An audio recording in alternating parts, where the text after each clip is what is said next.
everyone, welcome to SumItUp. I'm Jordan, My name is Tad. and we are going to talk about short-term versus long-term rentals. And many of you, of course, you always want to make more money. We're all looking for extra ways of making some cash, right? And having real estate, that's one of the great ways to do it. And we're going to talk some of the pros and cons of having a short-term versus that long-term rental. Sometimes it looks good on paper to think of making extra money on short-term rentals, but it's not all fun and games sometimes. No, it's not. The simple definition is if you have renters in your place, essentially nightly for less than 30 consecutive days, so you have the same renter for less than essentially a month, it's short-term. If you have them for more than 30 days at a time, it is long-term. So the traditional thing is you and your family move into a place and you rent it for 6 months, a year, which is more traditional when it comes to rent. That's long-term. What we've all heard of Airbnb, Vrbo, those kinds of platforms, those are more the kind of the nightly rentals, which are considered short-term rentals. So now, why would you choose a short-term rental versus a long-term rental? So we actually have a short-term rental out in Green River, Utah, one of the smallest places in the world. And best watermelons, all right? Yes, very known for their watermelons. So the reason why we like a short-term rental is that we can charge nightly instead of monthly, and we feel like what do you think on that, the nightly versus monthly? What do you, dollars-wise, percentage-wise, how much more do you feel like you can make? I would say about 3 times more. 3 times? Good. Yep, at least 3 times more on a short-term rental. Then also, what we really like about it is that you don't have to be there all the time to manage it. Now, one con is if your cleaner or something isn't there, then who's going to clean it? Well, that's going to be you. But so we like it because of the fact that you can charge more. There's less wear and tear on the home because generally people aren't staying in the home all day, every day. Right. Most of the time, they're not actually going to sit at the house all day. Sometimes they do if the weather's bad or whatever, Right. But that just makes me want to remind you, if you are considering having a short-term rental, it's super beneficial to have it be close to cool things, right? So Green River, where their place is, it's very close to a bunch of national parks. Yeah, so there's lots of things to do, so people can come, but choose a location for your short-term rental that's going to allow them to go and do things during the day, because it will keep your place a little bit cleaner and nicer, and it will last longer because they have incentive to get out and do stuff. Exactly. And so then I'm not worried about having to replace things as often. And if I do, then I have someone that's right there that can take care of it really quickly, and I don't have to go out and do it myself. Yeah, and you'd want to make sure you trust your cleaner. That is really important because they do need to get in there. They need to make sure that things are up to speed, because I would say on the short-term stuff, your reviews are very, very important, right? So if you have somebody and they came and your cleaner happened to not show up that last time, and they get in and the sheets are dirty or they didn't sweep or mop or something, then you can get a bad review. So you do have to be a little bit careful, I think, on short-term rentals that way. It's not a bad thing necessarily, it's just something you need to be aware of. And short-term rentals, sometimes you have to worry about, people partying or destroying some of your stuff or breaking things. That does come up. It doesn't come up that often, but it does come up, and you have to deal with it. Yeah, it kind of comes, going to the long-term side, same thing. When you think of it, a lot of times when people have been in a place for a year or 2 or 3 years, you just know that you got to replace the carpet, you got to repaint, you got to get new appliances. And so whether you have a short-term or a long-term, you need to make sure that you have a good reserve account. So set money aside for repairs and maintenance, because that absolutely will happen whether it's a short-term or a long-term. And so make sure that you don't get to the point where, especially on the short-term, you go on a drought where there's not renters every night. Yeah. And if you don't have people every night, you have a chance of having to cover your mortgage for a longer period of time. So just make sure you've set some money aside. And I just don't like it not being rented out if it's missing a month, I like to send my cleaner over there to check on it, make sure it's okay, make sure it's not flooded or something broke in between those times.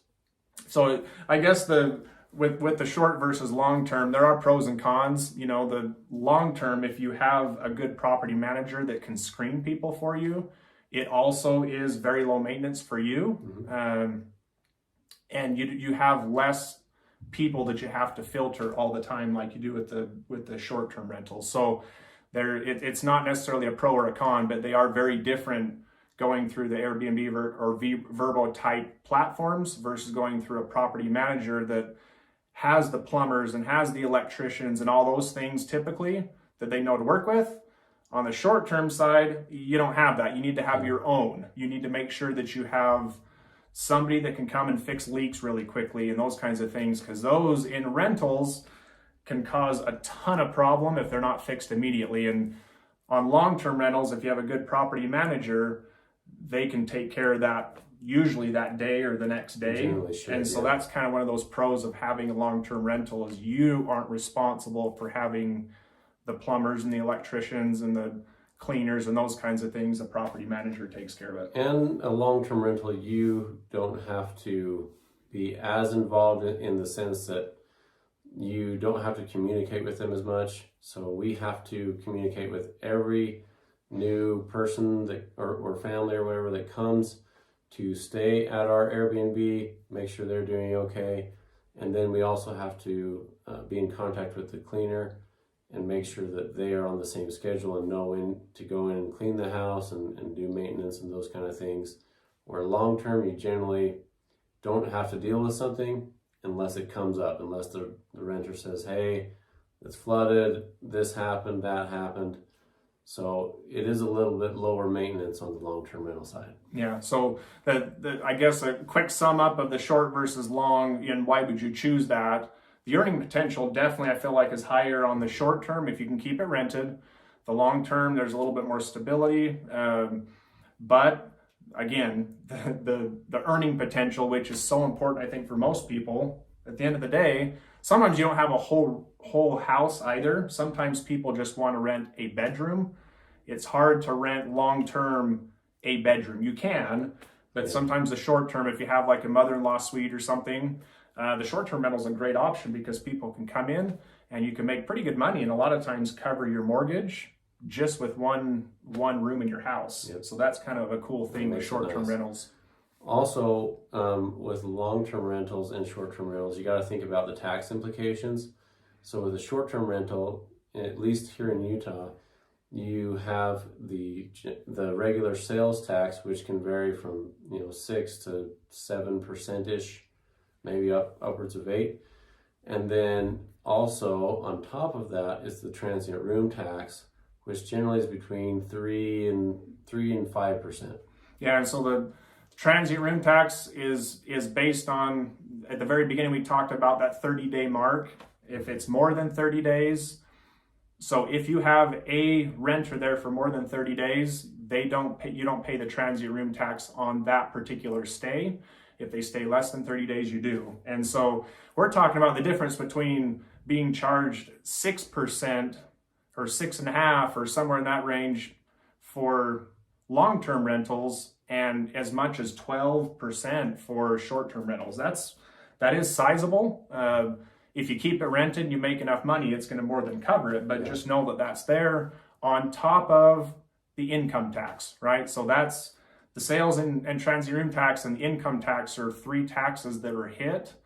And there's actually one more. We'll go into it in another video. It's a little bit more robust, and so I don't want to dive into it too much, but the self-employment tax can actually kick in on short-term rentals as well. Wow. Because it's considered a business when you're doing it short-term like that. So there are some things to consider with taxes. So make sure you talk with your advisor, your tax accountant, whatever, to understand that piece so you know what you're getting into. Yep. Because when you look at it, you could, between the sales tax, transient room tax, and the income and other taxes, you could be paying almost half of your income in some sort of tax. So it can be steep. So you need to make sure that you're pricing your units right if you're going to do short term for sure. For sure.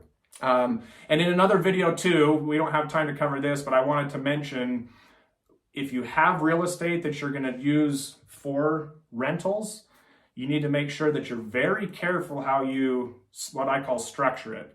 So are you going to own it in a separate business? Are you just going to own it personally? Are you going to own it? Are you going to mix it with some other business you already have? There's pros and cons to doing it all that way, but if you're not careful, you can cause yourself some tax problems. Let's say if down the road, and I've seen clients do this quite a bit with the market being awesome, they sell their primary home, they make a ton of money on it, Right. and they move into one of their investment properties, and that becomes their personal residence. Doing that can cause some tax problems if it wasn't structured right up front. So we'll cover that in more detail and what that might look like in another video, but it is really important to understand and ask questions about so that you're not getting yourself in trouble. Right. We all want to save more in taxes. And make more money, right? And make more money. Because that's what it's all about. At the end of the day, we want cash flow. We want to be able to cover expenses. We want to take that, be able to travel, have a good time, have some extras. And real estate and rentals is a great way to do that, I feel like. Thank you so much for watching. We're super passionate about everything accounting and taxes, but this particular topic, because so many people love it, we would love to answer other questions or do other videos. So please leave a comment or send us questions, and we'd be happy to do other videos about it. But until then, we will catch you on our next video.